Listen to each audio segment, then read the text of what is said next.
Culinary capital of the Philippines. Iniimpamosong kayausan, king labad Kapampangan. Inya naman, king kadua ng aldoning Manyaman Festival apani muna na ng provincial government, balaw simpa magpatunay ra rin kabalan king karelang gelingan, karas king pa maglutong miyayaliwang pamangan.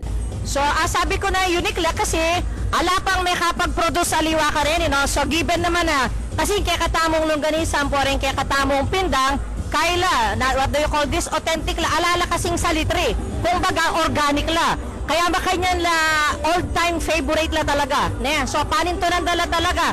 Dengking almiyayaliwang lugar talaga, buri dala. Once na atak man dala, at tama naman ni Pakarine na talagang worth it, yeah. It's worth the amount, hanapin. Actually, sa Nicolas, menibad siya kang apong kulas.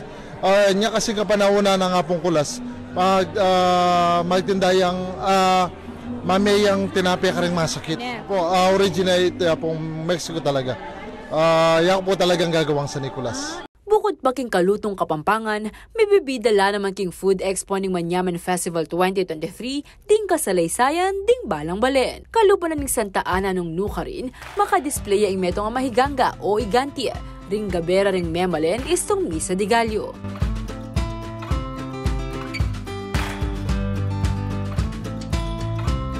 Makanyan muna maning aguman santok na ning minalien.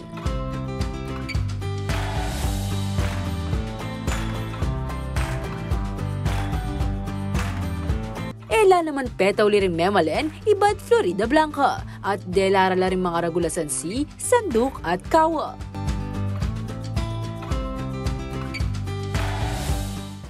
Mumuna pong diling, pera pag maragol na puning, kaya katamong Balen, Florida Blanca, rin pong pinukpok, kitchenware, kung no ka rin akit yung laking barangay, mabikal. Yapin po rin nirang magpakilala na tunay mahilig lang magluto rin Kapampangan, kaya po rin taga Florida Blanca ay sipan da pong gawang makanini katibeng pipaglutuan. Agpang karang exhibitors, masanting yang pa may katago ni Uling era no kailangan metong-metungan din kabalentamu, ring balang-balan ba ang atakman, ing kanilang pagmaragul a pamangan. Malyari ra na yung libutan ng mabilog a Pampanga, king Manyaman Festival Food Expo 2023. Maglutya ing mesabing eventing SM City Pampanga Event Center, hanggang yan Miyerkules, December 6. Ako, ingke kayong talasuyo, Liana Canilaw, ating pusong makabalen.